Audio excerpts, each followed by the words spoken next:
Hey, yo, it's me, Pops Van Marmalade, and you're watching the Comics-Related Madness Network. Huh? So come get some. CromCon. CromCon.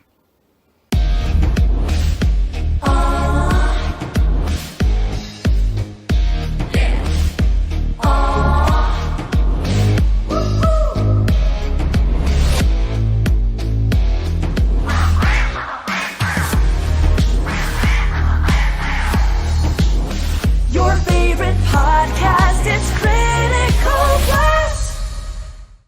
Hi, this is Tim TK, host of That Silverline Show on Tuesday. Join us at 11 p.m. Eastern, 8 p.m. Pacific every Tuesday night as we discuss pop culture and the joys of making comics. And I'm Scott Wakefield, host of Silverline's Wednesday Wham, where we talk about comic books and all kinds of great storytelling, sometimes with incredible guests. And we want you to join us Wednesday nights from 8 to 9 p.m. Eastern. We'll see you there. I'm Roland Mann, and I host Silverline's Silver Sunday. Join me every Sunday at 8 p.m. Eastern as we make mine Silverline.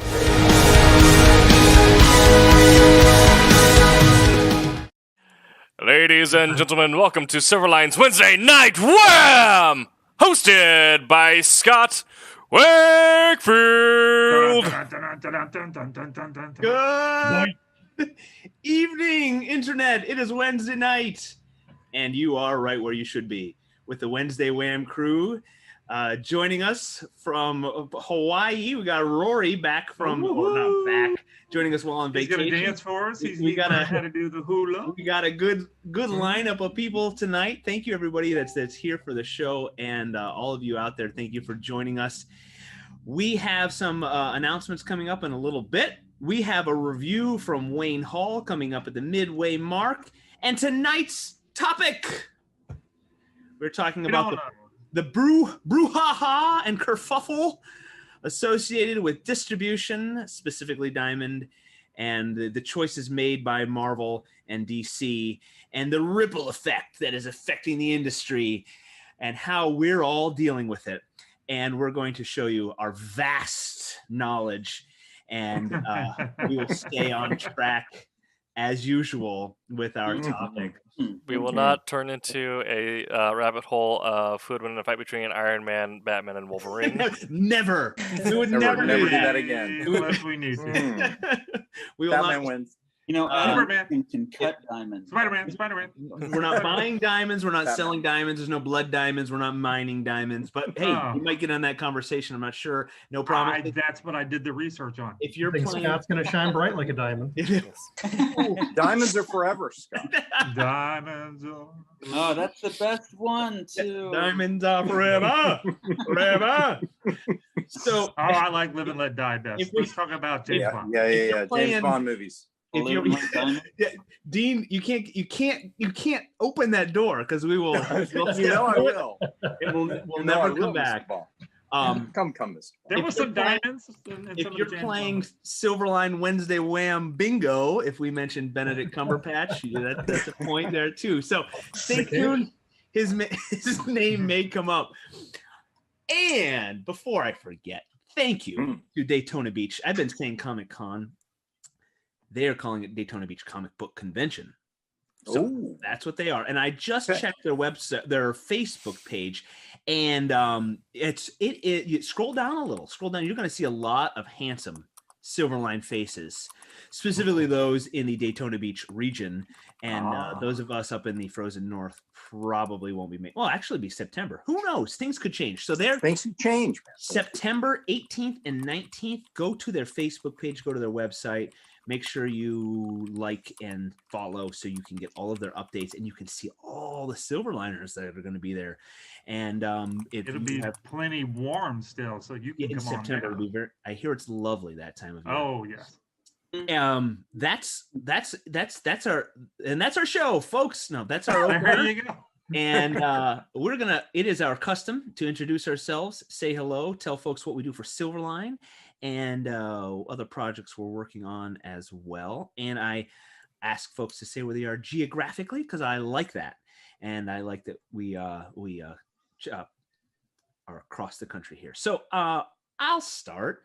And then I'll go over to, I got Dean over here, and then I'll go around like that on my screen. Dean, Tommy, and I'll try to let everybody know you're coming up. So my name is Scott Wakefield. I am the co-creator and co-writer of the upcoming title from Silverline called Steam Patriots with Rory down there looking handsome with his beard. And I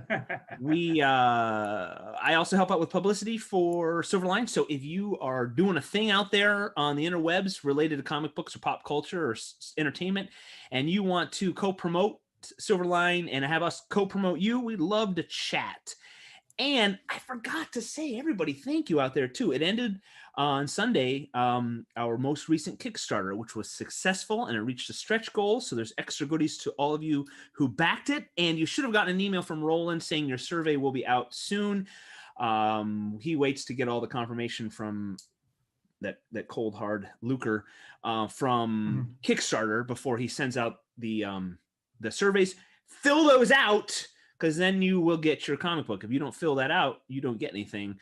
And Roland has to harass you and send goons to your door. So thank you, everybody who supported those two, Twilight Grim #2 and Friar Rush #2. Thank you so much. Okay, Dean, then Tommy. And Mr. Scott, also on the stream, we do have currently showing the interior cover and page 1 of a completed Steam Patriots issue #1. It's a feast for the eyes out there, everybody. Oh, all right. Yeah.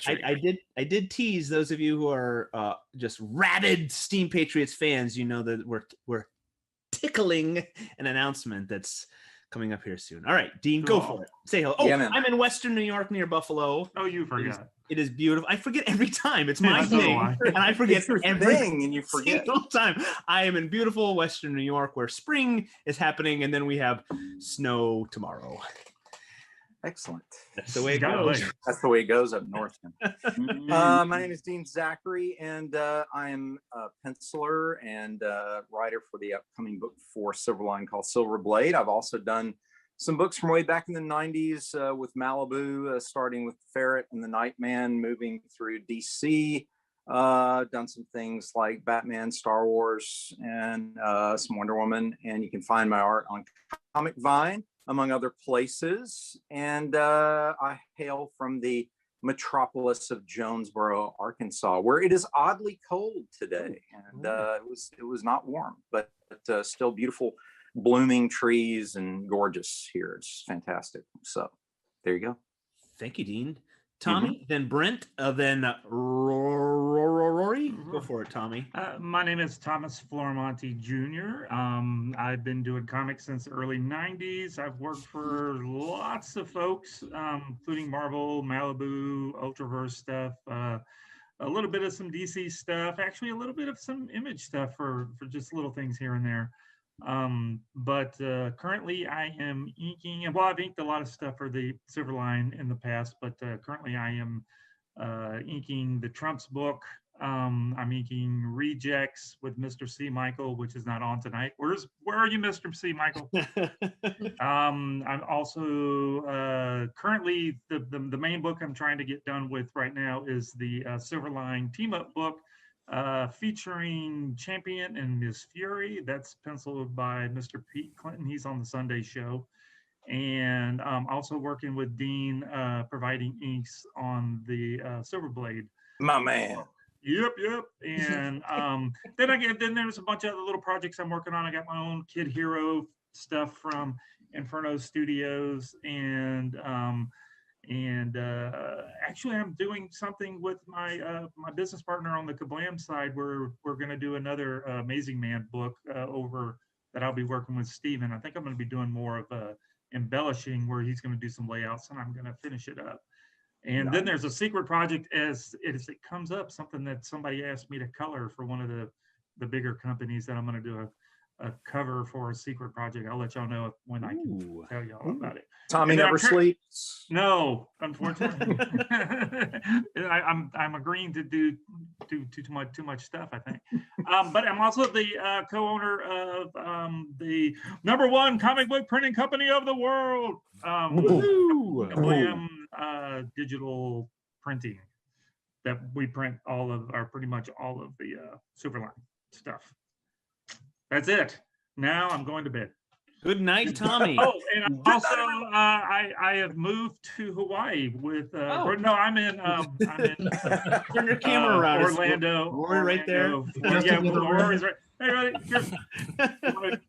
You want some water? No, I'm in Orlando also, right down the road from Roland, our leader in charge, and Mr. Brent over there, and Miss Haley is not too far from us too. All right. Now I'm done. Now shut up. All right. Okay. All All right. Thank you, Tommy. Brent. Then we'll have Rory follow him. Say hello, Brent. Hello, Brent. Thank you. I am the. State your name. Oh. I am the writer and creator of the Silverline comic book Kalis, which has actually just about completed its art run for issue 4. So that coming up. And also, I am the writer and creator of the other another Silverline book called Cape Town, which is upcoming, and looking forward to giving you updates on that as they happen. I'm in Orlando, Florida. It is raining really hard outside my window, so it's probably not that way anywhere else. He doesn't believe you. I don't believe you, Brent. It's Orlando. It probably is raining, I just looked out the window. It's not raining. What are you talking about? When I lived in Orlando, that's my favorite thing. Is to be one block you have a tsunami, and then 5 blocks down it's 80 clear. Laying out, getting sunburned. Yeah. Yes. All right, Rory, go for it, and then we'll have Tim, and then Haley can wrap up. Aloha from beautiful Hawaii. You gonna dance for us? What's that? You gonna dance for us? No more dancing. Okay, enough. Okay, white guys can do that, but that's it. Don't give Rory any ideas. Okay, Rory. Oh, I got ideas. Stay on track. He's got ideas. Keep it professional. We missed the professionalism discussion last week. Oh, oh, that's right. Clearly, you didn't watch the show. You're gonna have to come up with your stuff. I caught the cliff notes. They didn't make it. Aloha from beautiful Hawaii. I'll be back in Ohio quite soon. I'm the co-creator of Steam Patriots, along with our illustrious Scott Wakefield, and I'm only hanging around till I hear the big news, and then I'm bouncing to go to the beach. Oh man! Oh man! Like a volcano or something. I don't know. Jump in a volcano. I think we'll announce the big news at 5 minutes before we're done. All right, 10:55 Eastern. We'll all hear. Rory actually doesn't know the big news. He's going to be surprised when he finds out. All right, Tim. I am Tim TK. I'm the associate editor at Silverline, the producer / seducer of the Wednesday Night Show, writer and creator of Wolf Hunter, which I believe issue 1 is all illustrated and arted, and I've sent off the last revision of dialogue to Roland, where I believe Mike Belker will be doing lettering. And excellent, that's great. Issue 2 is, I believe, ready if going to illustrators if it's not already. Oh my goodness, so that is There's exciting. going to be so many books that are all going to finish at the same time.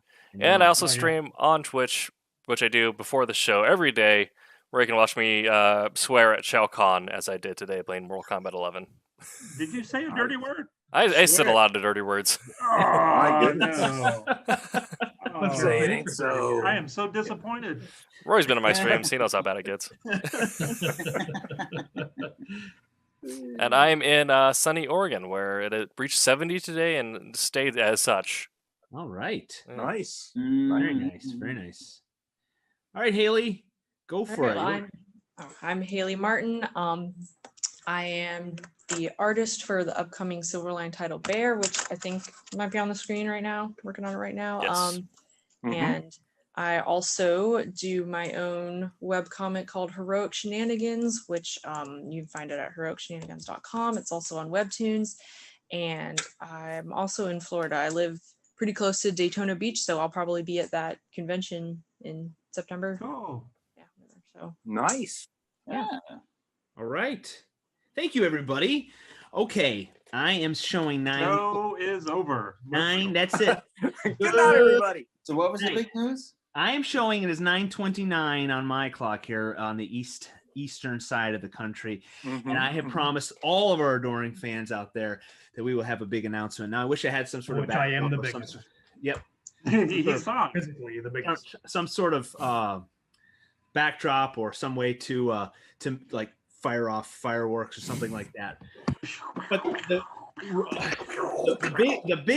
big announcement coming from Silverline is, mark your calendars, Steam Patriots will be launched on Kickstarter May 13th. It'll be running May 13th through the 30th. What year? What year? What year? Oh, 2037. Oh, right. Mark your calendars. Oh, It'll mark be your hover calendars. Yeah. Perfect. I wish we could have had more buildup. But that's the big news out there, everybody. So now you can go to bed on the East Coast. No, stay with us. Oh, we might talk a little more Steam Patriots, but Rory and I have been working on this for like 17 years. Yeah. Aren't y'all both on like 20? What y'all do? Start this when y'all were 3? Yes. Thank you. Yep, I started when I was 3. Wow. Nice. Cool beans. It has gone through many incarnations of novel to novella to everything else, and then we've now how many artists, how many publishers, how many? It's been a huge learning experience. Have you done the screenplay yet, though? I'm working on that. Working on the screenplay. Okay. And the novelization of the screenplay. Two-man show. You've seen Hamilton. That's nothing. Okay. Oh yeah. This is gonna blow that out of the water. Mm-hmm. So number 1 is done, and it's gonna. I mean, I know I need to tweak one little line of dialogue. I realized, but it is done, ready to go. So May 13th, and we are working on extras and rewards and all those things. If anybody's got something they've seen in another campaign, or they wish they've seen in another Kickstarter campaign, maybe we can make that one of our rewards. Oh, and it's going to be running concurrently with Divinity number 2, the award-winning series. Yes. From Silverline, Divinity. Absolutely. That's Barb Kalberg, and Curious. So that's the second in the series. If you have not gotten number 1, it is on silverlinecomics.com. It'll take you over to Indie Planet, and you can order 1,000 copies of that. And what am I missing? I think that's the big news right now. So we would love if you checked out Facebook and Instagram and liked and followed our page there, so you can keep updated on that and then start saving your pennies. And if you haven't been with us long enough to know, we've been kickstarting 2 titles at a time because Silverline has been growing so quickly. We want to get our stories out there, and it's all happening faster and faster. It's kind of snowballing for us, which is awesome. So that's the reason for 2 titles. So Divinity number 2, Steam Patriots number 1 will be on Kickstarter May 13th, and we've got some extras. We'll have variant covers and all the usual options. Even maybe something from I'm putting a Dean over there on my screen, variant cover. Maybe I don't know. Yeah, could be. You never know. You never know. Could happen. Rory, there we go. There's the news. Woo. All right. Well, I'm gonna thank you. Mahalo. I'm bound to go climb a volcano. Wait, what? Bye, Rory. Bye, Rory. Aloha. Love you. It's been too long. I'll see you soon, though. Yes. See ya. Bye. See you, man. When I lived in Hawaii, you know how when at fast food places the garbage thing, the little flapper door will say thank you sometimes. Well, a lot of them. Well, the McDonald's there says mahalo, and that means thank you. Well, we had friends of friends visiting, and they thought it meant garbage. So when people said mahalo, garbage, what is that? What are you saying? That's good. That's good. It's not that aloha spirit. Sure. Yeah. All right, that's the big announcement. I feel like there's something else I wanted to say about Steam Patriots, but I don't remember. I'll think of it, and I will shout it out as an awkward interruption during our conversation. Okay. We are going to try our best to talk about the industry right now and what has happened with distribution chains, the distribution chain of Diamond, Back in 2020, DC, when Diamond paused their operations, DC said, okay, we got to bounce. And then they didn't come back. And so that was a big hit for Diamond. And then just this last week, Marvel decided to switch their distribution and go with Penguin Random House. Penguin Random House. A New York publisher. Thank you. And so now anyone can hop in here because I'm going to run out of steam about what I know about this situation. If folks want to get, if Diamond wants to get comic books, they have to buy them from Penguin from Random House to take to. Yeah, those stores, the comic shops that still want to sell the Marvel books and still get them from Diamond. Diamond's going to have the opportunity to buy the books and then resell them to. At least that's the way that I read it. And in terms of, I have some experience in the traditional publishing world and legalities there within, but because of the many chains of traditional publishing that each company can serve, and Penguin being a part of that chain, their company only serves as the distribution center where they load it onto a truck themselves and take it to your stores. But they also serve as a general warehouser. So companies set up next to Diamond distribution centers, there are shops that will actually just send their own runners over to the Penguin warehouse, grab their supplies. So a lot of bookshops will have small trucks they do that themselves if they live next to a Penguin warehouse. But now Diamond is going to have to essentially do that same thing, but on a much larger scale for comics.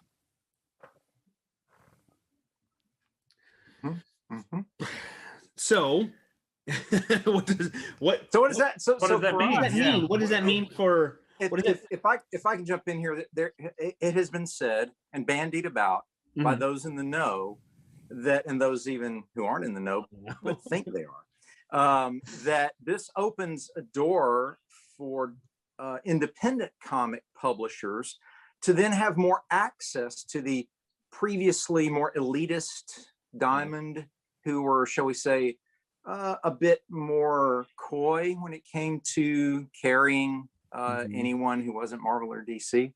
You had to kind of, beg on your knees at their doorstep, and they would maybe throw out some crumbs if they felt charitable. But now they're in a different situation. And the rumor is that they will be more open to independent publishers. What are you guys' thoughts on that? The only thing I could think of, I mean, that would be great if that was to happen. But the only thing I can think of, if the comic shops, are living off of their Marvel and DC sales, and then maybe buying a couple of independent books here and there. I'm not talking about Dynamite and all of those. I'm talking about the smaller guys like us, buying our stuff. If they're not able to get their Marvel and DC books because they can't get accounts with Penguin Random House, are they going to just go out of business? Is that that's kind of what I'm worried about a little bit. It's like some of these shops just may not be able to stick around because they're not going to be able to get, if they don't continue getting the books through Diamond and they try to get them through Random House, are they all of a sudden they're not going to have their Marvel books? Are they going to be able to stick around some of these shops if they can't get their books? That's kind of, I think, well, what I'm thinking. A lot of shops are gonna have to at least adjust how they handle their ordering, because everyone from Marvel to now Penguin to Diamond to the shop, they want to sell comics. That's their point. So I think Penguin's probably gonna figure out a comic store account would be separate from your traditional. That would work. Yeah, but I imagine they're probably not gonna have the same sort of credit model that we would have seen with something like Diamond. So I imagine shops may be a bit more selective and hopefully ordering some indies, but not getting variant covers 10 through 35 You know, the other part of it is who is Random House and them selling to anyway? You know, I mean, Books A Million and Border Books and all those. Haven't most of those closed down anyway? So Well, who now are they now selling stuff to? well now mom and pop bookshops are kind of taking over. It's Yeah. obviously like So Pals they here in may already Portland have is that infrastructure already set up to be yeah able to sell to these, you know, the so they smaller may be able business. to work with these smaller businesses. So Yeah, maybe I'm worried about something that's not going to happen. I mean, Well, because there's also the thought of how does this affect floppies versus collections? and Like your I trades was and we had talked about this a bit on the podcast where it was just Dean and I roundhousing the subject back and forth pretty much, but on floppies versus trades. When you look at I don't have that in front of me, but it's on Comicron. You can see the sales numbers from 2019 onward. For the past couple years, we've seen the shift in momentum from floppies to trades and away from comic stores to traditional bookstores. To in 2019 at least, more in terms of volume and dollars, more comics were sold as trades and collections from bookstores than from traditional comic stores. So Penguin already has the infrastructure for dealing with traditional bookstores. So I think and DC's publishers, their new distributors, also had yeah, they've already worked it out. already in Yeah. that same vein. So Yeah. I see probably what happened with the Backstreet Boys reunion tour and the subsequent lockdown. Nice segue. Yeah, because Very nice. Super Twitch smooth. Twitch and YouTube's algorithm do not like a certain word. Yeah. So I think it was an accelerating factor in them adjusting to market forces already. So they saw an opportunity where Diamond shut down, and they're like, "Well, the market already seems to be shifting this way. Let's just pull the trigger now." Yeah. So doesn't like Image and I think Dynamite and there's a couple of other big ones that still have exclusives with Diamond right now, so they can't jump ship. They can't. So so they're going to be. So I think honestly, what may be happening is that a lot of other stores are going to look a lot like stores here in Oregon do, where Image and Dark Horse are your front like rack selections. How did the Marvel and DC books sell up there? I mean, I'm sure they're still the lion's share of your store's inventory. Is that correct? Yeah. Okay. So I mean, yeah, if you look at like the numbers, like the market share between Marvel and DC combined comes up to something like 86%. Sure. But so a lot of stores still do stock a lot of them, but because it may just be the Oregonian culture, but we're very local centric. We get over a kombucha from a guy down the street. Yeah. We have Dark Horse and Bend. Image, of course, kind of blew up in Portland. And there's also other ones. Oni is also big here. And so they seem to dedicate a lot more rack space at the front of the store, at least, to them, even if they keep more inventory in back of Marvel and DC.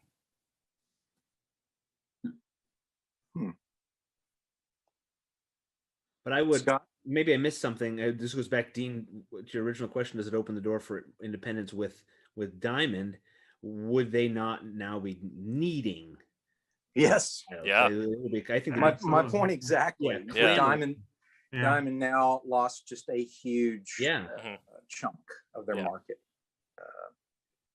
And then you presume that they would be looking at, some of the more trustworthy independents, somebody like Silverline, perhaps. Yeah, maybe not an individual as a self-publisher, but maybe. I mean, I don't know if I lost most of my business, I would be anybody that's knocking on my door that's going to make them some money. Anytime you get more cooks in the kitchen for any sort of contract work like that, where Diamond only needed to say, all right, we secured orders for this much bulk, so we're ordering this much bulk from Marvel. Now Penguin is already getting that bulk in. Is like, okay, now you need to do this much in order for us to let it go to you. Whereas companies like us, we're like, take our books. Yeah. And really, if we're getting any of them, any more than what we already are, it's a help to us. It's not like, and Yes. we're not in any small guy is not in a position to really just like haggle over wholesale deals and all this. No, we're happy to get the name out there. Yeah, Yes. our distribution Diamond chain now, is Tom and his bicycle. right?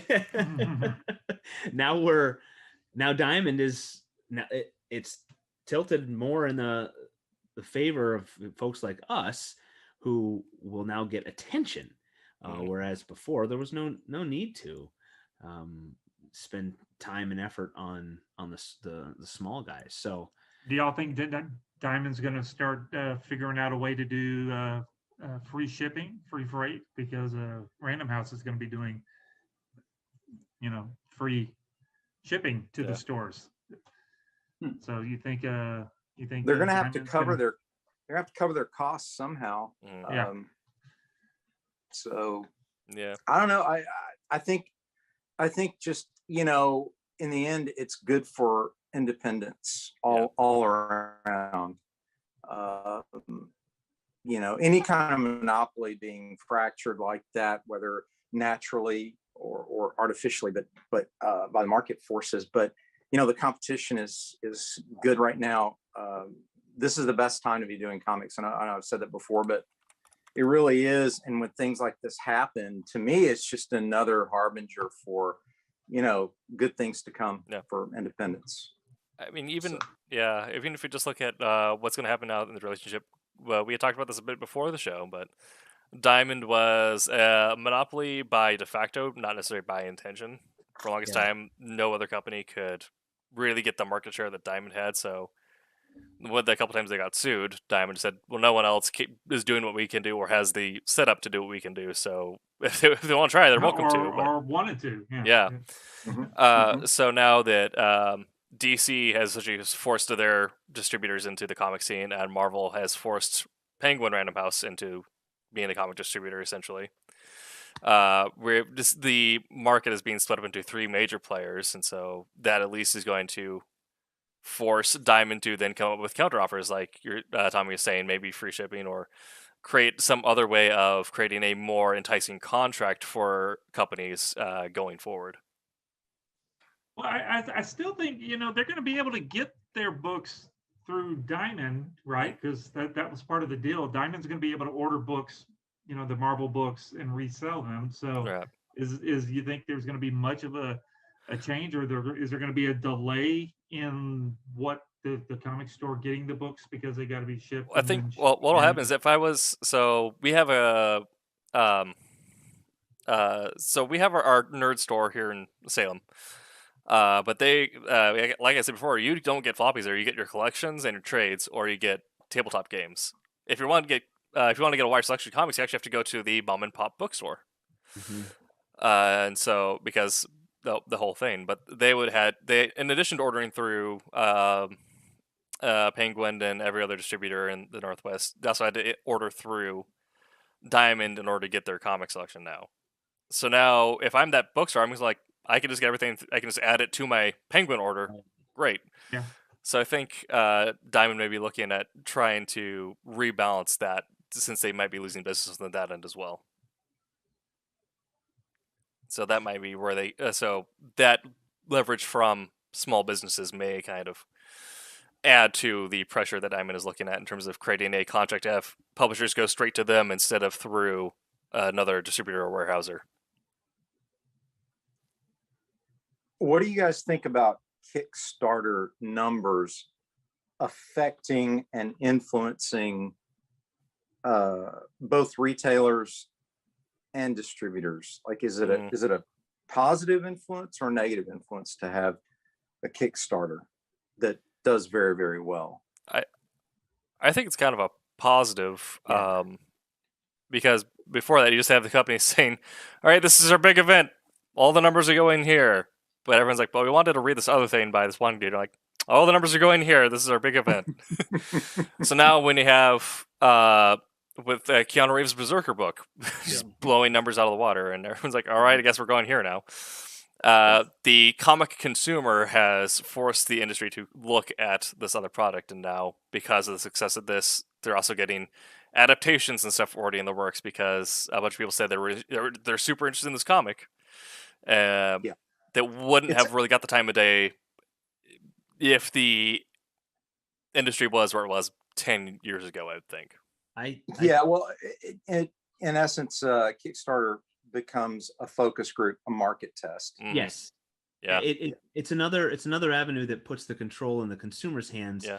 Just like digital books and self-publishing. For a while there was this stigma, oh, you're self-published and all that sort of stuff. But and they say, oh, you've got to be published by one of the big 5 or 6 or whatever they were at the time.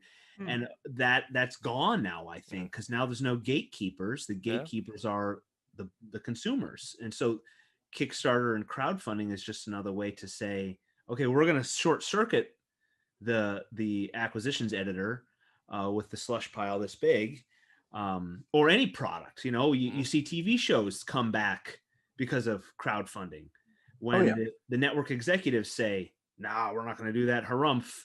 And they say, okay, well, we'll see what the fans want. And the fans might not, or they'll overwhelmingly say, yeah, we want that. And it also has become the model for the industry. They're not going to put any effort into it until the creators prove that it's a sure thing. And you just set that up for me to talk about Zack Snyder's Justice League, right? So, I mean, think about how that actually unfolded, right? Like the original cut is 2017, and here we are, 4 years later, and there's a 4-hour cut. Yeah. And everybody at Warner's like, harumph, whatever, get over it. It's done, leave it alone. And then it hits HBO Max and it's gigantic, and they're going to release it officially on Blu-ray. I've read, if what I read was correct, they said on May 25th.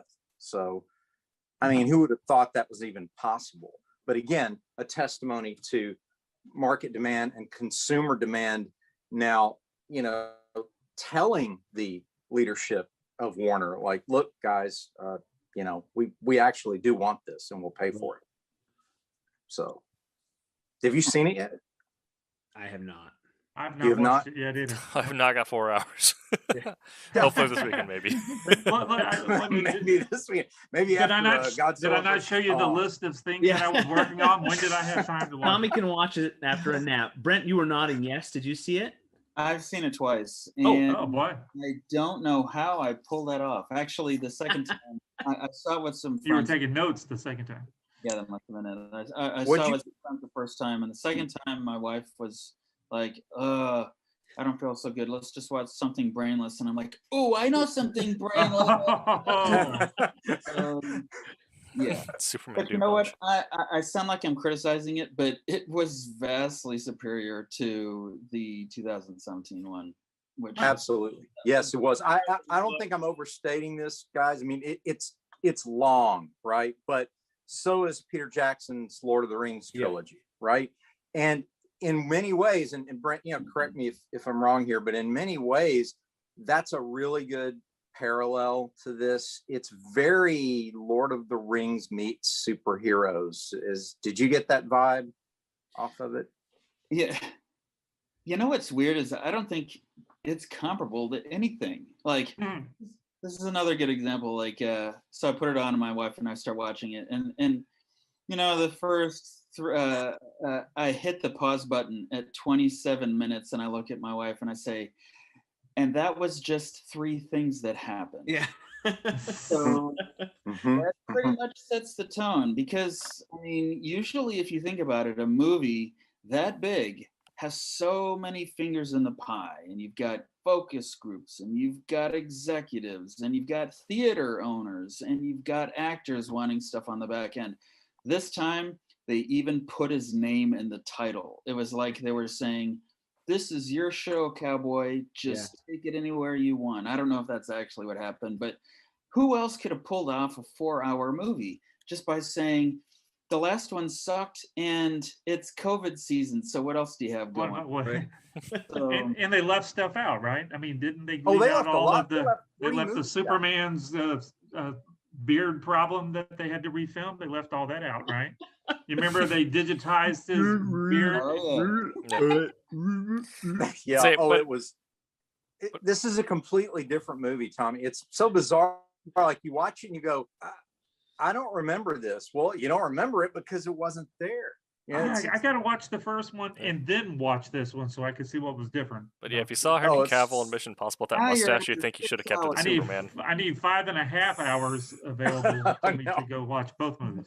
You know, I would recommend you break it up to like I watched it almost like a 4-part miniseries. I watched an hour a night, right? And it was kind of cool because it was episode, and it is broken down into episodes that are actually titled, or segments, I should say, chapters. Yeah, call them chapters in the movie. Yeah, you know, at the Kablam office when I'm packing and printing and all that kind of stuff, I'll put it on and just because I usually listen to the news or podcast or whatever. I'll put it on and try to pay attention to it, you know, because I got 4 hours there when I'm just packing, so that'll give me a chance. I'll try it tomorrow. I'll give you a report next week. All right, looking forward to it. But yeah, all that was bringing up was just to spin off what you had mentioned, Scott, about consumer demand. Exactly. Yep. It's a good thing. The complaint you'll hear is, well, then there's so much garbage out there. Well, sure, there is, but we also get garbage from the big guys. We get garbage, and that's our, for a long time that was our only choice. We had no way to okay, well, I guess that's what we'll watch on the 3 networks, or what we'll get from the 6 publishers. So yes, now we can get inundated with really awful stories and horrible things, but now there's nothing stopping the gems. I mean, and you hear all those stories of this Harry Potter, Star Wars, all this stuff that got declined, turned down so many times. How many other stories out there are there that never saw the light of day because the executives or the people in charge said, no, take your story and go home. So now it's an amazing, and it just keeps, all the naysayers keep grumbling about it, but I think it just keeps getting better and better.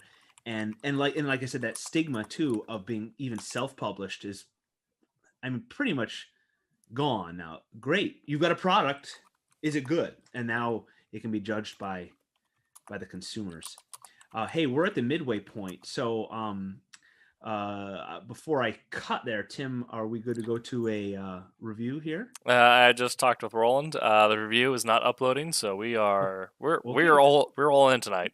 Okay. All right. Hey, before you go, Brent, did you know we have a podcast? What did you say? I said, Brent, did you know we have a podcast? Can you believe it? I didn't know what a podcast was. Isn't this a podcast? What are we doing now? This is a live stream. Duh. They can see me? Oh, I should put my clothes back on. Honestly, I don't know what defines podcast. I think it's just an audio recording put online, right? I mean, you're correct, Scott. It's supposed to be played on like an iPod, right? Is that what? A podcast is like a radio show, but you can listen on demand. Anytime. Wait a minute. If I don't tune in at the time it's on, I can hear it anytime. Like at 2. What about 2 a.m.? That's right. If you log into your Apple iTunes account at 2 a.m., you can find the Silverline podcast ready to listen. What if I go to Spotify at 5 a.m. when I wake up? If you open up the Silverline podcast Spotify at 5 a.m., we're there. Up at 5, but that's okay. You missed it by 6 hours if you did that. So if I log on to iTunes or Spotify and I search for Silverline Comics, I can hear classic episeds. You can hear classic episodes of Wednesday Wham, and I believe Silver Sunday will also be joining the register soon. And is every minute of our playful banter in there? Yeah, I listened to the first one. Our playful banter has been edited down to be a concise episode, so you're getting the highlights and the best of. So all of our podcasts are the best moments of all Silverline time. You can find at any moment of any day. That's incredible on iTunes or Spotify. I love it. So the first episode, like I said, I listened to it. It was pretty funny. I couldn't figure out how to log in. and I showed up like 20 minutes late. All right. And yeah, it was terrible. And Brent's couldn't talk. They were like, "We can't hear you." And Brent was apparently you were trying to say something, and you got to go back and listen to it. Yeah, it took you forever before we could hear you talk. We were so young. It was so fun. The professionalism just really, really up front here. Well, at least you were on there. I couldn't even figure out how to log in. So, yeah. Folks, we have a Roland and some other folks. I think Curtis is helping him. If I miss you, forgive me. We've been putting together podcasts, and they are available on iTunes and Spotify. So you can hear our shows trimmed down for conciseness, for brevity. The soul of wit. All the good stuff. Let's leave it. And good stuff. Since we're not cutting to a review, I'll give our We're Back talk. Thank you to Daytona Beach Comic Convention for sponsoring Silverline Comics. This is a live shows here. And Brent, if you got to go, you're not allowed. I do. I got to ask you before you leave, though. I know you get up early. What are you doing so early in the morning? None of my business? Just say that and I'll drop it. It's time for me to write, basically. Oh, that's good. That's good, man. You're a That's writer awesome. who actually writes. I know. Give me a break.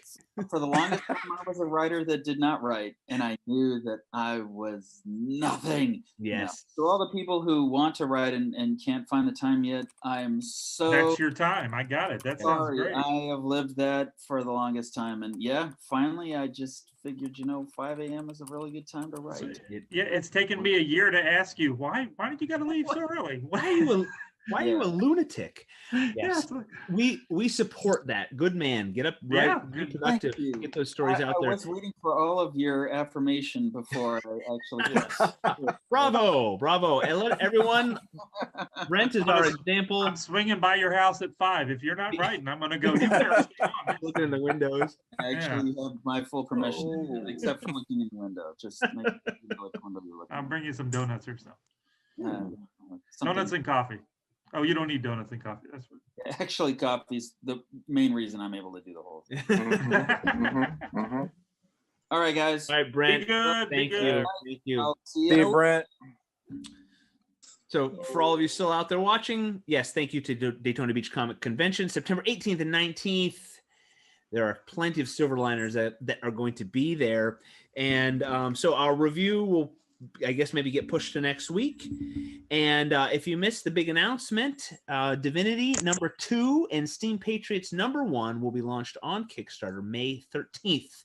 And That's the campaign will run the 13th through the 30th on Kickstarter. So save your pennies. And I believe you are watching right now. Haley Martin is coloring Bear, another title that is coming from Silverline. And we have so many titles. That's why we double them up on Kickstarter. So many good things coming. And you can get all of our current titles from our website, silverlinecomics.com. They're all there except for the last 2, which were just kickstarted. That was Twilight Grim #2 and Friar Rush #2. For all of you out there who supported those and supported that campaign, thank you. It was successful, and we even reached a stretch goal. So I think everybody gets at a certain level. I don't know if it's everybody. Don't quote me on that, but you're getting a free digital novel, a whole novel from R.A. Jones. From R.A. Jones, yeah. Rock on. Co-creator of Bulletproof Monk and other excellent tales. So you're getting his digital novel. And thank you, everybody. So those titles will be available soon from our website. But and for you who supported us, they will be in the mail within the month. We wait for Kickstarter to do their thing.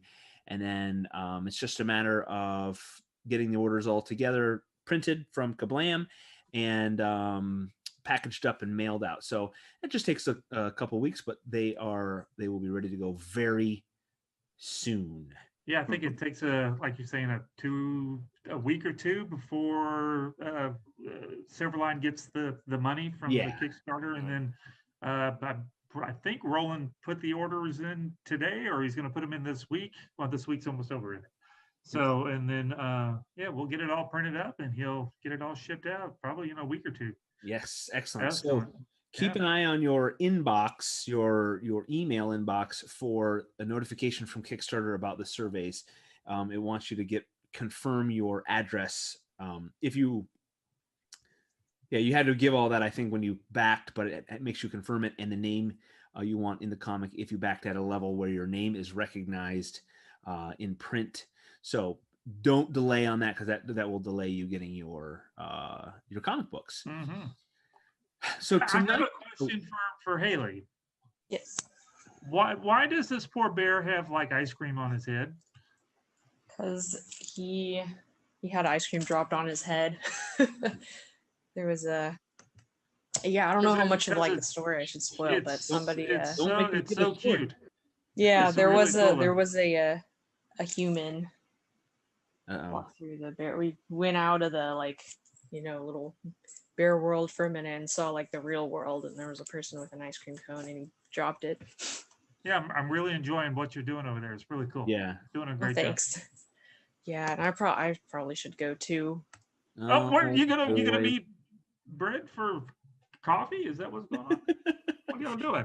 No, yeah, now I feel bad. I'm like, oh, he has a reason. He's got something. You're just tired. You're just done. No, I'm done with you I'm guys. just I don't want to tired. hang out with y'all no more. That's okay, Haley. Hey, before you go, make sure you let everybody know where they can follow and support you and your creative exploits. Okay. Mm-hmm. Yeah, so I have my own comic, Heroic Shenanigans. That's on heroicshenanigans.com. If you just Google it, you'll find it. I know it's kind of a long word, maybe hard to spell. And then it is also on Webtoons. You can read it there too. And you can also find me on Instagram at Haley Martin Art. If you type in heroic shenan, it comes up. Okay, shenan. Yes, that's all you need. Heroic shenan. Shenan. Haley Martin's comic book. Awesome. Haley, thank you for keeping us entertained with your arting there. And everybody go check out Heroic Shenanigans and Haley Martin Art on Instagram, and follow, support, subscribe, and send her money somehow. I don't know if there's a way to do that, but I do have a Patreon. Oh, There you yes. go. Give her money on There you Patreon. go. Plug the Patreon, yeah. Yeah. Yeah. As many zeros as you can afford. So thank you, Haley. You do commissions too? Do you do commissions? People can get in touch with you. I do, yeah. I don't really have like a public here's what I have, but my email is also haleymartinart@gmail if anyone's excellent interested. Awesome. Perfect. So yeah. And if you Haley? watch our Wednesday night show, you can see her portfolio in action. You can watch her work. Yeah. Haley, thank you so much. Yeah. Always a pleasure. Get some Yep. sleep. Good night. We'll see you next week. Yeah, Bye. see you next week. Night. Bye. All right. And then there were 4. We are talking, folks out there in cyberspace. We are talking about the ramifications of the shakeup in the distribution world, namely the one distributor in the comic book world that is Diamond.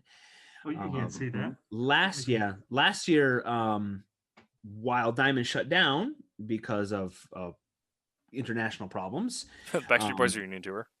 Backstreet Boys reunion shut down Diamond, and so DC Comics stepped away from them and tried using some other avenues. And I thought I wrote it down who they ended up with, but they did not. I forgot who DC is. Getting their, it's 2 companies, isn't it? Yeah, they went. No, I think it was 2, and now I thought they narrowed it down to 1, but I could be wrong. But They have their traditional floppy distributor, but then they have one for their collecteds, and that is the one that also works mostly with traditional bookstores. Okay. So that was last year, and then that was kind of like inevitable with the way the market and things were changing with the distribution model and with what people were buying and where they were buying and all those sorts of things. So then just within the last week and a half, Marvel did likewise. They ended their distribution setup with Diamond and decided to go with Random House Pingling. And that has changed quite a bit. And so the world of getting what are we seeing? What? That's amazing. So wait. Let's keep stay focused, everybody. Whoa. So we are discussing the ripple effect and what comes from that and the costs, and then what does that mean? Because we Silverline are an independent comic book publisher, and a very small one right now. And what does that mean for us? Is this an opportunity? Does it is it a sign of a good change, an opportunity that might allow Diamond to have a more willingness to bring on the little guys? So I think also we just need to talk about is where we currently sit as far as what our distribution looks like. So if we can get some input from Mr. Thomas Formonti, who, as far as what you so when Silverline puts books out and reprint at Kablam and then later put out through Indie Planet, I believe also when you distribute through Kickstarter, we use you. So our chain of ordering, can you just kind of walk through what we do when we send out books? There's the two things. Whenever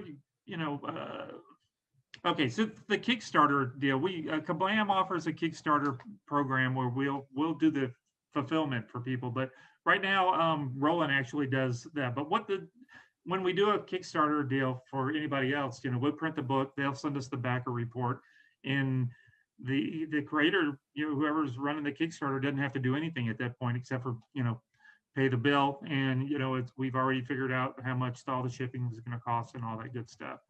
And so we just totally fulfill it. And it's the same way with Indie Planet. Somebody places an order, we ship it out. Now with this thing with Diamond putting it, depends on what the orders are. If the orders are huge, then may have to find a bigger printer to print. We're good at printing. Kablam is at printing, from one copy to a couple of thousand per thing. But if somebody's needing 25,000 of one book, we'd still do it, but it's still cheaper to go somewhere else to get it done, where you can go on a big press and and do a traditional printing job rather than digital printing. I'm not really sure if that answered anything what you were asking, but I'm just because Scott was looking at what opportunities might open up for indies with Diamond opening up. So Kablam, of course, being the gold standard of indie printing. Mm-hmm. What would our transition look like? We're just kind of lay some groundwork for our conversation. I think it would be the same. I don't think we'd be. Hopefully, just more orders. If we, like right now, we drop ship. We do print a lot of stuff for Diamond. We ship to Diamond. We just drop ship it straight to Diamond. They'll place the order for 500, 1,000 books, 2,000 books, and we'll just ship it on to Diamond. We get the purchase order from the creator, and we just because Diamond's very specific on how you're supposed to send the stuff. We can't just throw them in a priority box. They want their boxes cut to 7 inches. They're really weird what they want. I guess their warehouse is set up a certain way where the boxes have to fit in the corners. So I don't know what they're doing over there, but they have to be a certain size and all that kind of stuff. But we do drop ship stuff to whoever, including Diamond. We ship a lot of stuff to Diamond. Actually, we shipped 2 different orders to Diamond this week. But as far as how this would change for us, I think as long as the shops are still doing well, I think it could be good for all independent publishers. I think it'd be really good. Maybe we would get a better position in the catalog. I don't know if the last time you've seen a Diamond catalog, but without Marvel being in there, there'll be a lot more room for a lot more, and the ads and stuff. Of course, they're going to have to, I would think they were going to have to come down on their prices for their full page ads and all that kind of stuff, because just to make it so everybody can afford to run ads. So the big jump for us would be, because right now Diamond does not carry Silverline, so the only option for people to buy our comic books is Indie Planet, and then you take care Kickstarter. of that. Kickstarter, yeah. So Kickstarter is a distribution model for us, and that's great. But what we would want, correct me if I'm wrong, is we would want to work a contract with Diamond that we do have a handful of shops that order them as well, which is awesome. Yeah. But we would now, if we got Diamond taking them to 1,000 comic book stores. Are there 1,000 comic book stores? Take them to. I used to know that. Yeah, no, but that would be right. That's the next step we want. We would want an agreement with them, and they say, okay, now you're in our catalog, and now comic book shops can order them, and they can, and that then until it gets beyond Kablam's capacity, you would be printing them out, and that'd be another order to Diamond. To Diamond. Yeah, Diamond right now, we have there's 2, I think, warehouses, and one of them's in Mississippi, and we just ship everything straight to there. So if somebody, if say these 1,000 stores ordered 10 copies of you, we wouldn't ship the stuff to the stores. Right. The Diamond, Diamond, what Diamond does is they contact the creator and said, give them a purchase order, and then the creator then tells us how many to print, and we ship them all to Diamond with the purchase order number, and then Diamond distributes it out. They send it out to the 1,000 stores. So so nothing would really change as far as working with Diamond. We just ship all the books to Diamond, and they'd go from there. So. And there's more room in the catalog now, though, is what we're seeing. The framework is all there. Unless Diamond works out a deal where they're just buying all the stuff, buying the books straight from Marvel, and they still got to run the books in the Diamond catalog, right? Would that how you think it would work that way? What do you think it would look like? If Diamond is going to still carry their books, but they are, but now they have to buy them through Penguin. So yes, but they still have to let the comic shop people order the books. Yeah. So they still have to tell them, there still has to be a way for them to order. So would the Diamond catalog even change? I don't know. I guess we're going to find out shortly. We'll have to see if there's additional stipulations where if Penguin says Diamond has to get so much bulk or has to do it so much, then that's going to get added onto the shop. Or if you're a shop and you only got 10 issues in of Comic X, you're like, well, now you need to get 20 in order for us to consider this shop. Right. They may up the minimums and that kind of thing, instead of, if I remember right, when I was doing my own stuff selling through Diamond, I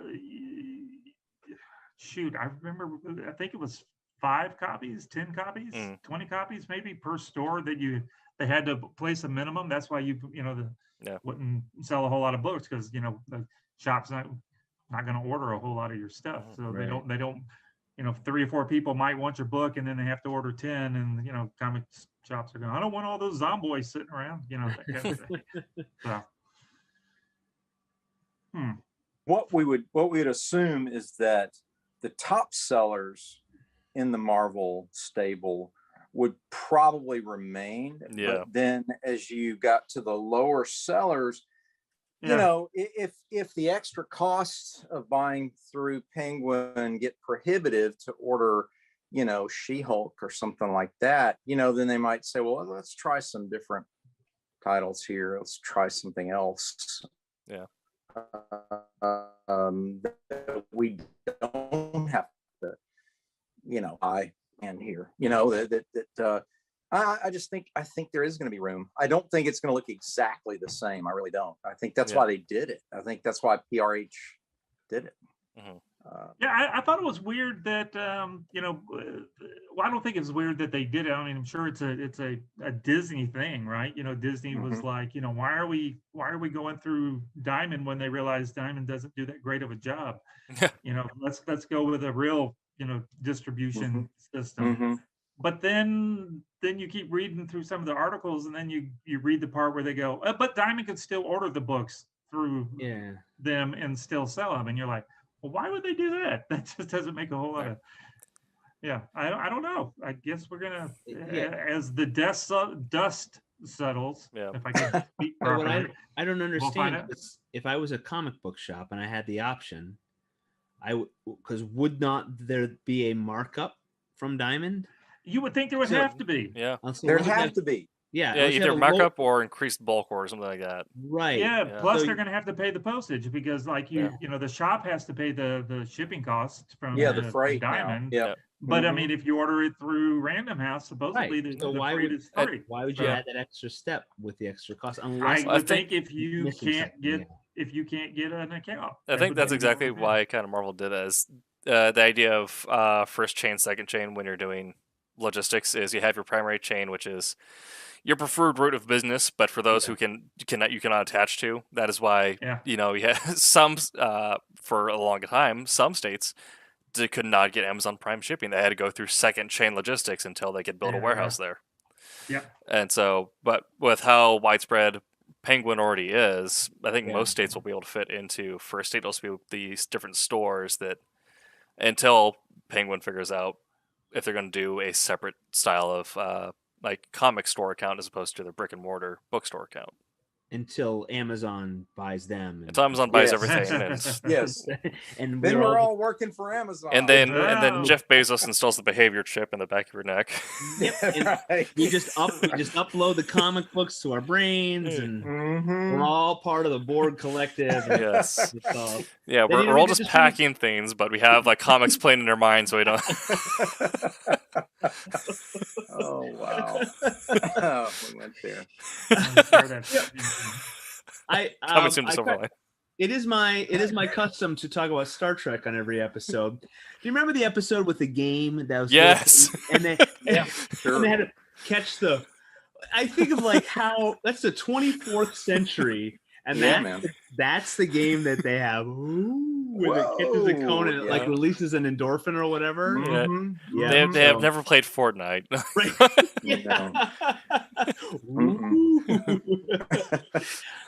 Bonus points for any viewer out there that can tell me season and episode episode or title, because I don't remember that one. That's an early one because I think Wesley Crusher's still in that. That was Wesley, yeah, and I think that was early Beard Riker.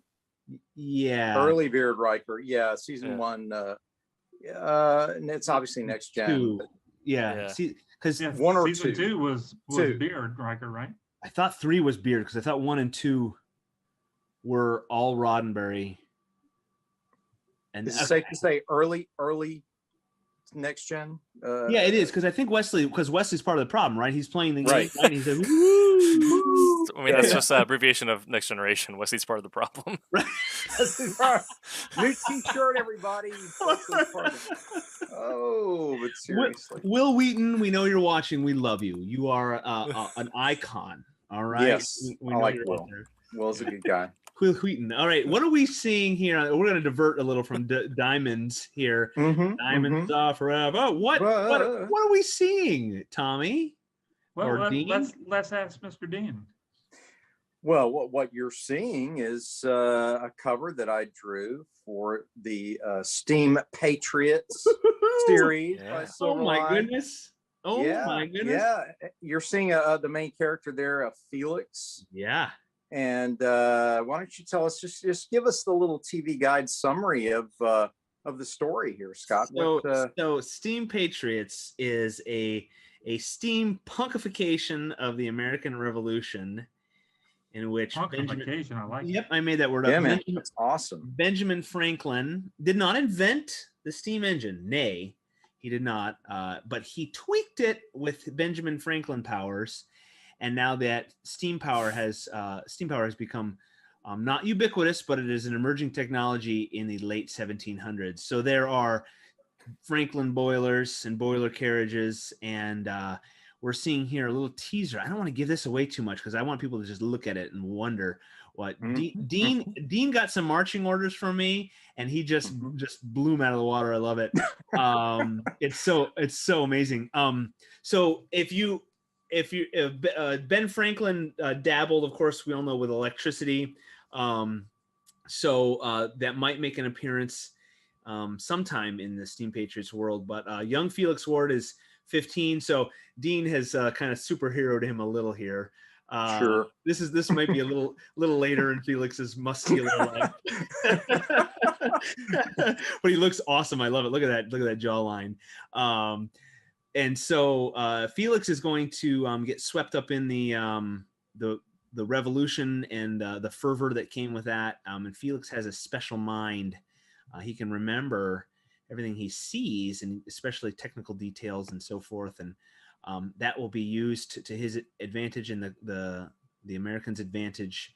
And Steam Patriots #1 will introduce Felix, and we'll get a little bit of Ben Franklin and the opening days of the war. This cover here is a very awesome action hero cover for the comic book, and it will be available as a variant cover. Yes. In May. Yes, the Dean cover. This will be this is good. So that's the start of the story, and hopefully if Silverline will be doing it in 4 parts, and that will get us a little into the war. And if it's a success, hopefully it'll keep going. We'll see about that. And I tried to follow bits of actual history. What I tried to do was find lesser known bits of history or stuff that was just kind of like, we don't know what happened. And, I don't know, like Forrest Gump, seeing Watergate. I wanted to get those bits of history that I didn't want it to take away from anyone's real heroics, any real actions that by a real person. So I wanted to use little unknowns, but I wanted to follow the actual course of the American Revolution as well. So it's historical fiction, but the backdrop, the structure and platform is actual U.S. history. Yes. Is that correct? Yes. Okay. And studying it, like in almost any war, if you take any battle, it's like if they had just gone left, or if they hadn't, if they had waited 20 minutes or moved in 20 minutes early, there's so many things that happen. So there's so many cool details, and you can just really go down the rabbit hole of details. So what I tried to do, like I said, is I tried to find little things where, like, so for instance, in the opening days of the war, General Nathaniel Greene was ill. And that's it. That's like pretty much what history says about him at the very beginning. And then he went on to do awesome stuff later on, but like, okay, maybe I can use him. Maybe he really wasn't ill. Maybe he was doing something else. And so I wanted to use those sorts of things. Stopped. What's that? My sharing stopped. Let me see if I can get it back up. But there are so many cool details, so many things that like I didn't know about the revolution. And I wanted to highlight some of those lesser known facts, lesser known details. But things like I wanted to use Ben Franklin, but he went to France pretty early and was gone most of the time. So I didn't want to change that. So I came up with a way that he can interact with Felix the hero and then go do his thing. And I also didn't want Felix being like on a magic school bus going around from, he's in Massachusetts. And now he's in South Carolina. There's Paul Revere. Yeah, look, there he is. They're signing that declaration. Have him be it, everywhere. I wanted to make it make sense and have it just be from his point of view and what he did in the story. But also, like I said, I don't want him to take anything real from somebody. I don't want him to take any real action from somebody. But it also, I would love to open the door. And Dean, you and I talked about this just a little bit about like maybe some one shots or a little spin-off of another character that was around at the time. So I hope to have the opportunity to create a whole Steam Patriots world, because it'd be really cool to continue it through the Barbary Pirates and the War of 1812 and that, because out here near Buffalo, War of 1812 and Battle of Lake Erie and all that sort of, it's cool. And it's like the War of 1812, nobody knows anything about. I mean, no one talks about that. So the war we officially lost, and it was to a regiment from Canada. Right. Yeah. Yep.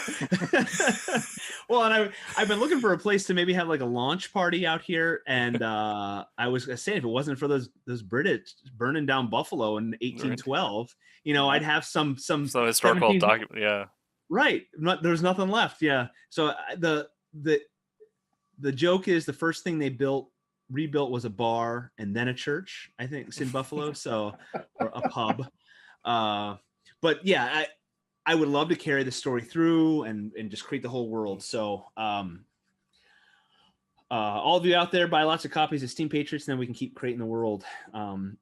And I know Tim's been doing just diving headlong into history as well, trying to find every nuance. And I'm sure we've talked about this too, trying to balance like giving the nod to a real thing and staying true to it, so you can't have people go, actually that didn't happen, but also having a cool story. And so I have, and if anybody's out there watching, thank you for reading my emails, but I've had a couple museums, I wanted them to have it in their bookstore, or maybe I'll do a book signing there. And they said, well, that would be cool. We're going to have our board of directors is made up of historians, and they're going to take a look at it. And I'm like, whoa, bro, you're taking this way too seriously. What are you like? No, Scott, you know that this didn't actually happen, right? Right. So, we have to vet this. Yeah, they're gonna get a good laugh, and if I get a serious email saying, "Scott, your history is a little tricky there, skewed," yeah. Thank you. I'll send the Nicolas Cage face. Yeah. So, yeah, I mean, so you with World War II there. Yeah, and with UK history, I don't worry so much about like secret or like different technology, but because I'm doing a secret history story where this is the what's beyond the redacted files type stuff. Right. So like anytime that like I said, where a history book says, and then we cut to, I try to fill in stuff there. Yep. So with when it said that Bowen lost the magnetron, which later became radar, on the train to Liverpool because a porter took it. I'm like, all right, well, I have room to work here. That's it. Yeah.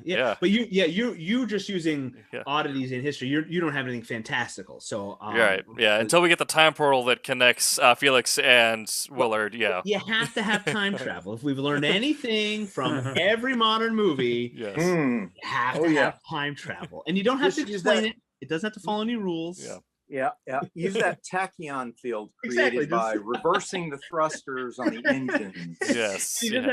Just have to string big words together and then slingshot around the moon, and there you go. Isn't that how it works, though? You save the whales. And then that's how it always works. And then when the Germans moved the Zeppelin fleet over Dover, then the American airship fleet comes in. George Washington, you can see the USS Enterprise. In the background. Yep. Washington and Lafayette come through the portal to save England during the Blitz. We've buried the hatchet, England. We're here to save you from those Nazis. Wow, this is a great story. This is good. Awesome. That's our annual.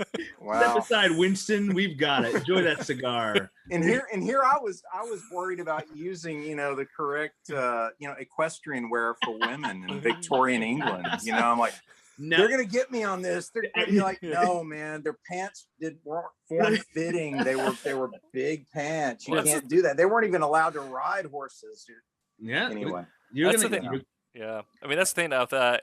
AJ Cassette and myself, we're doing this. We're like, all right, here's like this thing. Sure, we can move things around. We can say this cart's gonna do this cart. Spies might do this. What's the inside of a Hurricane look like? What's that engine block look like? Because that's what people are going to care about. Yeah. Right. You're right. They're going to make actually the tachometer was below the altimeter side of the forward. It's like there's no clock on the right. It's like I have a disabled spy fighting another spy on top of a train. Yes. And this is what you're concerned about. It's one of my favorite lines. Gary Larson, creator of The Far Side. Indeed. Somebody wrote him. He has there's a panel where it's the mosquito coming home and he's taking his coat off, and I don't remember what the line is. It's funny saying sucked a lot of blood or something like that. And someone wrote Gary Larson a letter and said, actually it's the female mosquito that, and he actually wrote back and said, you're right, but they also don't have houses or wear clothing or talk. So give me a break. Yeah. So yeah. Yes. Wow. I mean that's the thing. Like you have to there is some merit in making like small details correct, because then they buy into the big thing, right? Yes. But then also, if someone if you miss the slightest thing, there's no forgiving it. Right, exactly. Well, that's why at some point you have to let that go and just say, look, these are primarily historical cues. Right. We're not writing history here. Right. This is, and there are always going to be people who nitpick, but you can't write for those people because honestly, guys, you're going to have to get on some kind of meds. If you try to write for the nitpickers, don't announcement to all the creators listening out. Don't write for the nitpickers. Right. Don't write for yourself. Write for what you think is cool, and chances are, other people. There's going to be somebody else out there. That's what Stan Lee said. He's like, I'm just going to write what I think is cool, and someone else has to like it. Yep. You know what made me feel better? Did I talk about watching James Bond on Amazon? Have I? Because you can actually no. Sorry, James Bond on Amazon. So when you watch it, it was on Amazon for a while, and they have that X-ray thing, and on your computer you put the mouse cursor over to the side, the arrow, and it will keep the X-ray, the background behind the scenes stuff scrolling. It's really cool. It's fun to watch that. Cool. On James Bond. Yeah, that's kind of cool. Couldn't figure out how to do it on my TV because it would pause it. But on my computer, it would go through and it'd be like in this scene. And what made me feel good as a creator was seeing the hundreds and hundreds of gaffes and goof ups in the biggest movies of the 60s and 70s and these huge movies. And they'd be like, in this scene, if you notice, James Bond has shoes on, and then change the angle. He doesn't have shoes on. And then he does have shoes on, and I know this is because they did not expect high definition and they did not expect people to pause and rewind and watch, but like the number of shots that they just invert and reuse, like a helicopter going that way, helicopter going that way, going this way. It's the same shot. You notice because James Bond's hair parts on this side and then parts on this side, and he's got a cigarette over here and a cigarette over here. I always love to watch it when you see they run the film backwards a little bit. Oh, yeah, and and they go, and it's like, I saw that. I saw what you were doing. Star Wars. Does ever you know when the with the sand people? And most recently, Gene's guy. Yeah, see, in Mandalorian, there was a thing they had to cut because there was. That's right. When the door opened, there's a guy just in his shirt and jeans. Nice. The coffee cup, right? In And Game of Thrones. Game of Thrones coffee cup. Yes. Yep. Yeah. So when there are hundreds of millions of dollars and thousands of people working on projects, it makes me feel okay to have the occasional goof up. Yep. Where I don't know that George Washington preferred to stir his tea clockwise and not Did you know that? Don't actually. Yeah. Like you can't write for nitpickers. So if you don't know it, don't worry about it. But if you do find something that is very niche and you think is cool and like, I can write with this, put it in for yourself if you think it's fun. Yeah. Oh yeah. I found out something really weird and niche, and that's a hinge in my story. I'm like, I'm putting this in because I want to. I want it. Okay. Yeah. I love it's the thing is then just like not putting everything right. Like we're talking World War II, we're talking the Revolutionary War. There are so many. You can't read every book. Right. Yeah. Oh yeah. I've got a mountain. My goodness. And I'm using most. My biggest resource has been David McCullough's 1776 so far, and because I just needed a timeline, and then I had to just throw almost everything away and just go with this date, this date, this date, this date, and then I have to make everything else up because I can't use it all. There's so much material, and it is funny too. In the wars of old, it's like June, July, August, September, October, November, December, they didn't do anything. January, February, March, April, the war starts again. Like, the war starts up. Cold. Was the thing that like Hamilton said in the artillery batteries outside New York is like, we just froze for 3 months. Right. Yeah. Yeah. There's it, and people had to go home. They had to go home and farm and then come back to war. And it's fun to do all the research, but I wish why the Greeks hated the Romans because they'd fight during spring. So like when the mists would roll in, the Roman army marched in spring, and Greeks like, it's farming time. We stop fighting now. Thank you. I thought we were gentlemen. But Roman's like, no, we hired people. We pay them for this. Right. Yeah, and I'm sure for all the historians out there too, you can talk about this. But there are so many oddities with war, especially a long time ago, but like the whole siege of Boston. They just sat there and looked at each other for months, and nobody did anything until somebody did something one night. And oh crap, okay, well, you win this one. And away they go. It's very strange. But makes for good storytelling. And I think like historically the only siege that really saw a lot of action was the siege of Vienna, and that was all artillery. Okay. Until the Polish hussars came in, but for a lot of time it was just cannons shooting at each other, and like, all right. But that was notable because the Turks actually tried to undermine the walls, which people tried to do, but usually you just got shot down by archers before you got close. Yeah, right. Yeah, I could study that stuff all day. I love it, so going back to like stodgy historians not wanting to put my fantastical stories in their bookstores. My thinking is that it's clearly made up, but wouldn't that spur you on to wanting to learn about real history? Yeah. And I've said, like, if if you're out there listening, we can make special edition copies for your location, and we can put a line in there. If you want to know more, check out our bookstore, buy all our play sets and toys. So my hope is that these will spur people to learn more about real history too. They'll enjoy these stories. I'll give you a real life example. I was actually there when Raiders of the Lost Ark opened, right, in theaters, and we had no clue going in, just because of the trailer.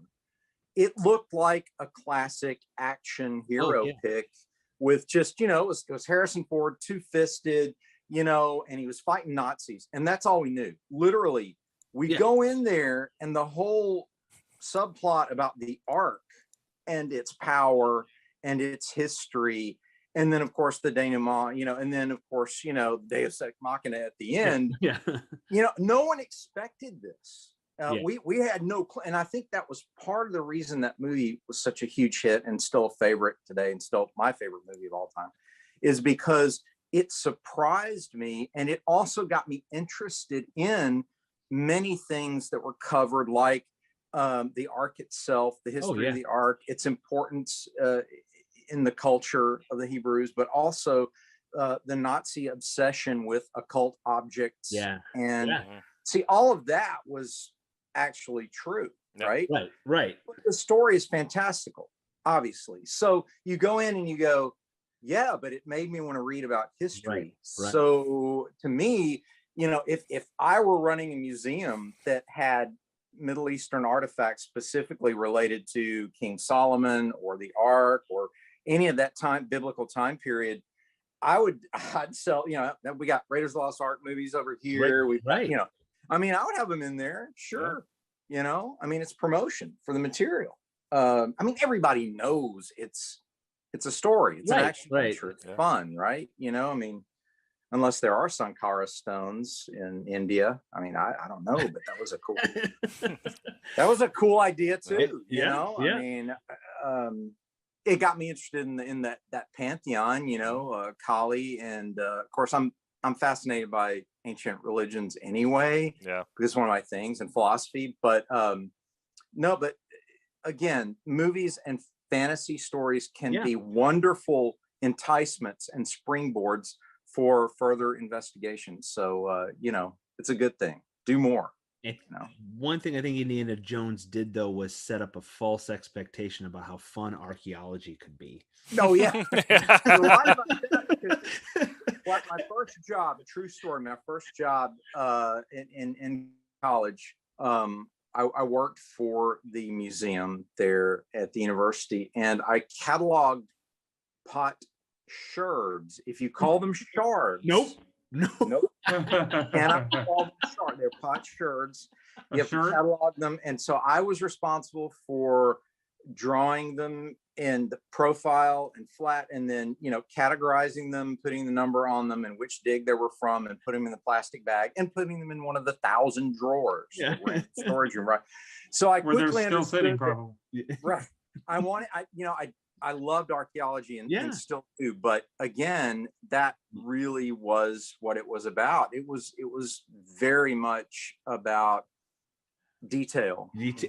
and with the brushes and the little see, so you can't use the looking but still fascinating to be. I was still surrounded by mummies that were cool, right? So there was a sarcophagus like 10 feet away from me as I was working. I'm sitting there going, that's right. You know, it was so cool. You know, so you don't go with the archaeologists should not go with the Curse of Oak Island method of explosions and bullet holes. That's a cool thing. But That's one of my guilty pleasures. I haven't seen season 6 or 7 or 8. But that show is so dumb, but I'm so sucked into it.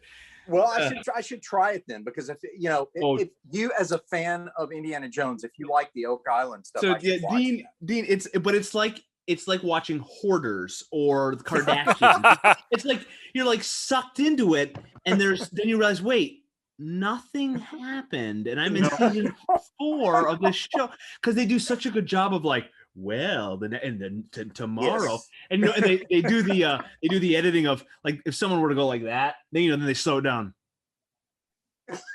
What happened? Then they replay it after the commercial break, and all he's doing is like looking at. Is that the one that incessantly teases the story that the Templars actually brought the Holy Grail to North America? So it's Holy Grail. It's the or the Ark. Yes. Or Shakespeare's writings. I don't get that. I don't get that and either. there's something else. The Shroud. No, Gold. Blackbeard. Yeah, it's Pirate Gold, something like that. Yeah. Okay. So yeah, it's up in Canada, Nova Scotia. Okay. It's a fun show, but it's like they've managed to get like 6-7 seasons out of this show. It's like those paranormal shows that I watch sometimes, and they keep promising that they're going to get to something. And did you hear that? I heard that. Did you thing. Did you capture that? I was like, I was going to say it's just like those shows, is because if there were a paranormal show where they really saw a ghost and the ghost came out and started talking, we would have been on the news. We would have the TV show. That's what my wife we would have known about it before the TV show came out. What my wife says about Oak Island. She's like, if they found the Ark of the Covenant, it would be on every.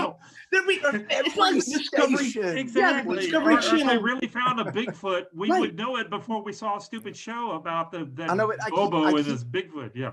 I know. I keep watching Ghost Adventures because I know that I'm going to be the first one to see that one show, right? Yes. Where the door opens and Aaron's actually going, and his eyes actually pop out of his head, and he passes out. And but they're fun to watch. Those shows are fun to watch. They're great. I love it. Well, I think also creators just have a really weird sense of taste sometimes, because for us, we spend so many hours making the words go or making the art do that it's like, all right, just feed me some sort of information. I want this so dumb. My favorite book from last year was a breakdown on Roman logistics. Seriously? Yes. You're not a geek or anything. Wow. Right? Okay. Not at all. But that's actually pretty cool though. But so I like the way that phalanx. Yes. Yeah, exactly. Let's talk about how the reason why the Romans would win outnumbered fights is because they're quicker on the draw. They're like, all right, everyone grab your spear and go. They still have to get their armor on and get on their elephants. But it was great. But also the historian there was talking about how you could reimagine the battles, but a lot of times you're sitting on a field somewhere in Italy and looking over the mountains going, huh. Yep. Right. Yeah. Well, it's like every time. I mean, I'm writing a book about the Revolutionary War. I love going to battlefields and stuff, but it's a field. Yes. And then I drag my kids along. And I've got a field right over there by my house. You can go. We're gonna go to. Yes, but people died here. But think about it. No, think about it. No, think about what you're seeing. We're actually here. It happened 200 years ago. But if you stay at night, Scott, if you go back at night and take your take your digital recorder and just hit record and go, is there anyone here? Is there anyone who wants to speak to us right now? And you literally you will do like you're thinking about it. I can see the wheel. Are you kidding me? So have you ever watched have you ever seen any of the episodes where they go to the Rolling Hills Asylum? Have you seen that place? Oh, absolutely. Like how many times? It's right. It's like 2 miles away from my house. Seriously? It's in Bethany, New York. Yeah. My college Dude, roommate we're filmed. there. I'm gonna get a ticket. We're gonna go spend the night there. We're gonna record. We're gonna My college roommate filmed in there once. Oh, what? Yeah. It's like so I grew up. I presently live not far from where I grew up. So it's like I'm pointing to it. It's right over there. Yes. That's awesome. Yeah. Oh, yes, I have used infrared and night vision, and I have walked around scary places. I got a cool cemetery across the street. So my imagination is too much, and I'm admitting to the universe. Yes, my imagination is so much that I get scared in cemeteries. Yes. I have a great story where a buddy of mine and I were walking around at night, and a third buddy knew we were over there. So he slunk because there's a street light. He didn't want to be seen. So he's like sneaking, crawling, rolling around the cemetery while we're just kind of walking around being idiots. Like every time was that an evening? Oh my, yeah. See what I'm saying? You see what I'm saying here? Every time I've got my my K2 meter, as they call it, the K2 meter, right? Yeah. So, yeah. See what I'm saying? See, and see the infrared. See the yes. I mean, we temperature will gauge. sometime here It's in the next few months when we're able to all do a show together. We'll talk about one of the nights of the thing, We'll do Silverline regardless Ghost of what Adventure. town we're in, we're gonna go. Yes. We're gonna go do some Do ghost Do the tour. haunted tour. Yeah. Yeah. Everybody bring their stuff, and we're gonna go do a thing. You're on, man. My buddy, the third buddy, he's like every time he gets close to us, we walk to the other side of the cemetery. So he like spends the whole night trying to get to us. And so finally we're leaving, and we've made it. Okay, we're walking. He comes charging. He stands up and runs out of the dark, and I hear feet, and he goes, "Ugh!" And I whipped around so fast that I slipped, and one leg went out, and so I went down on my knee, and I had no idea what was going on. Someone was charging at me, and I just started throwing haymakers. Whoa! I fell down to his crotch level. Oh.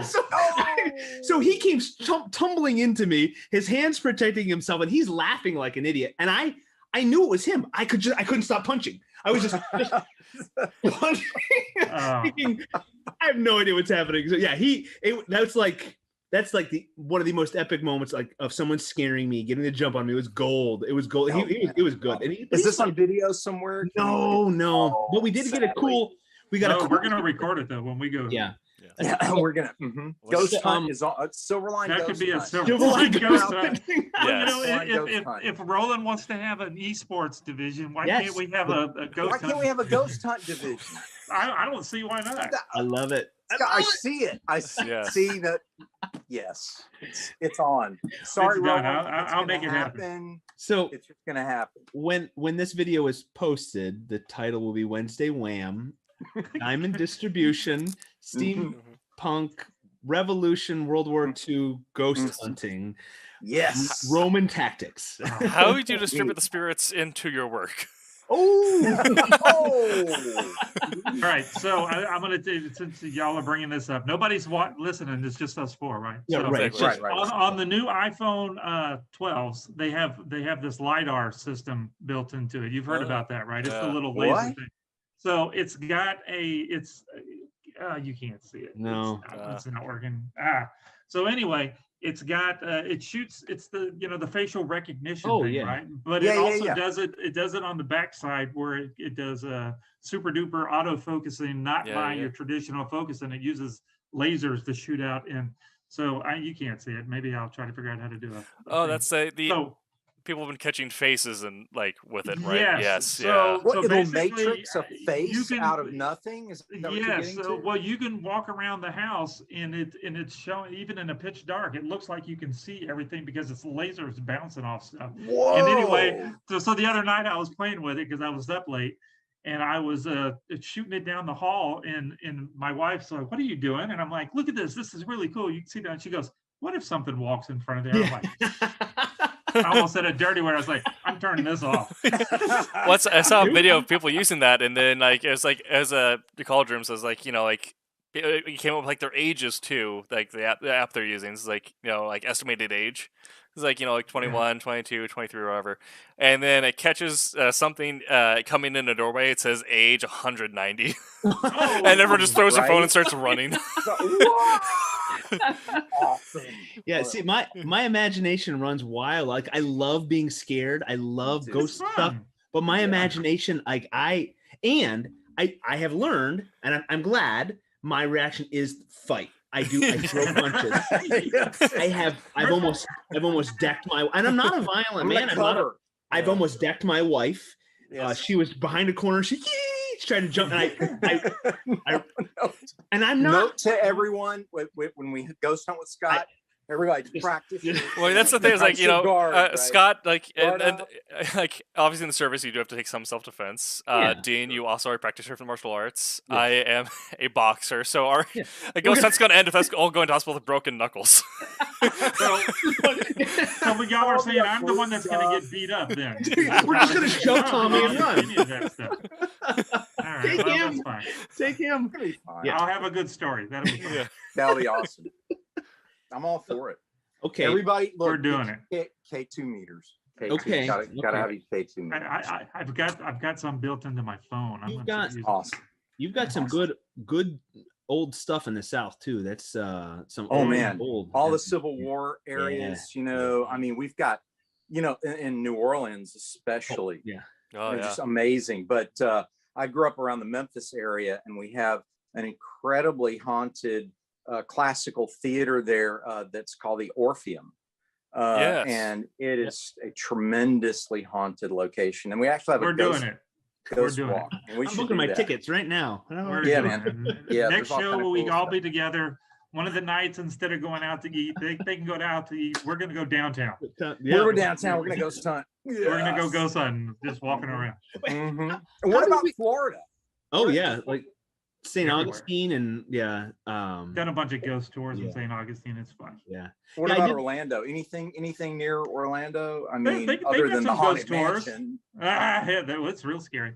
Now there's a couple of ghost tours that go on in downtown. There's some stuff. Okay. Check it out. Okay. How did we get on this topic? I'm not sure, but the suburb of Salem I live in also had it. So where Vice President Polk, where that county that we had a fire in like the late 1700s. Okay. Destroyed only half the town. The rest of it stayed up, and so a lot of people died during that, and a lot of the historic buildings got rebuilt. So we have a historic downtown that is supposedly also very haunted. Interesting. There's it's Portland, right? That has the store the shops, the tunnels. People got Shanghai. Yes, the Shanghai tunnels. That's something I'd like to see too. I know it's not like a haunted thing, but actually, I think it could be. It could be. Probably. One of the shows, one of the shows did that because I remember them doing the floor that falls out. We'll make it haunted. Yeah. By the way that we recorded, it will be haunted. Yes. You just get the right angles and right. Yeah, okay. We're gonna have to rewatch the show because I don't know how we got to this. The funny part, Roland's sitting in the other room going, "What are they talking about? What are they talking about? It's supposed to be distribution." That tells you how exciting distribution is. We've been veered right off into ghost. Ghost tours. We talk about we have experience there. Like we talk about distribution for a little bit. I knew a little bit about publishing business, and we're like, all right, that's the depth of our knowledge. We got to wait to see what happens. Exhausted. We'll be able to talk about it. Or not. Okay, so topic for next time: ghost hunting. Ghost hunting. I love it. Right. Ghost hunters and comic books. There you go. Yeah. Maybe we all need to work on a Silverline. I'm sending Scott a co-writing pitch after this. That's right. Of course, I'll sign up to ink it. Let me write this down. I love it. And Roland confirmed he was wondering what we were talking about. Have you been drinking? What are you people doing? What are you doing there? It's energy drink. Look, it's a monster. Right. Monsters. That's kind of ghost-like. Yeah, it's the mark of the beast. See? The mark of the beast. That's exactly right. I've seen that. Wow. Okay. folks, we're Off coming the up. rails. Yes. We are way off. Okay. And back to distribution. But there'll be a podcast of this one. That'll be really It good. portends hopefully good for the indie world. We've decided. Yes, it does. We hope that Yes, we it can does. get a place on the distributors, and that soon Silverline and other small independent publishers will be found in comic book shops from More north so to than- south, east and west, and that it will be good for Tommy and other printers, that they'll be printing for distributors and so on and so forth. So we'll see how that goes. This ghost hunting half hour was brought to you by Daytona Beach Comic Con, comic book convention, convention happening September 18th and 20th in near Daytona Beach, right? Go ahead. Yes. Tim. One of the joys of being a live cast, Richard Yes. Dunn on YouTube confirmed that we got here because we started talking about the fantastical history when we're writing histories. Like, yes, Thank you, Rick. I think we got here by way of Time Portal Oh, connecting somebody Steam was paying Patriots to attention. Funner. I am.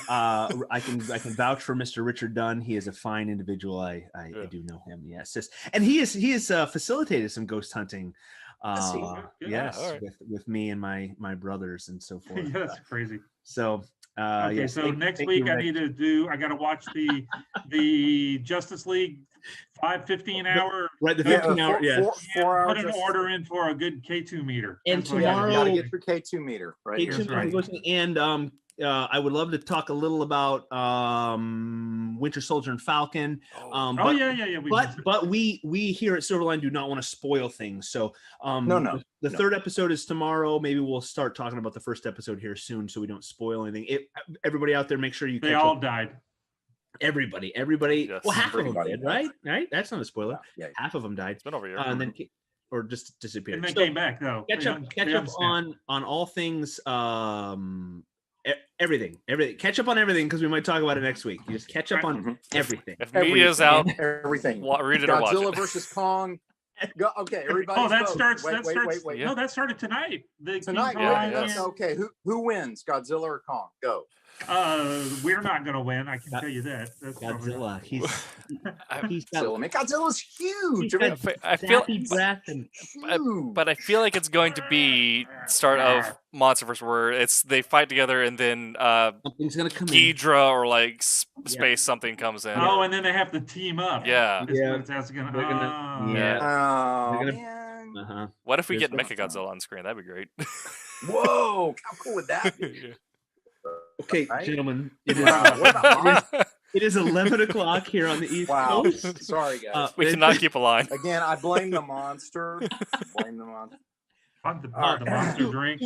I'm not going to do the usual wrap up to all of our viewers out there. Don't forget our big announcement. There was a big announcement, remember that? Oh yeah. Steam Patriots is coming May 13th to Kickstarter. Save your pennies, get those ready. We have variant covers coming from Dean, inked by Yes. Tommy, and Yes. lots of good stuff. We have more titles coming from all of the other Silverline creators. It's just so much goodness coming from Silverline.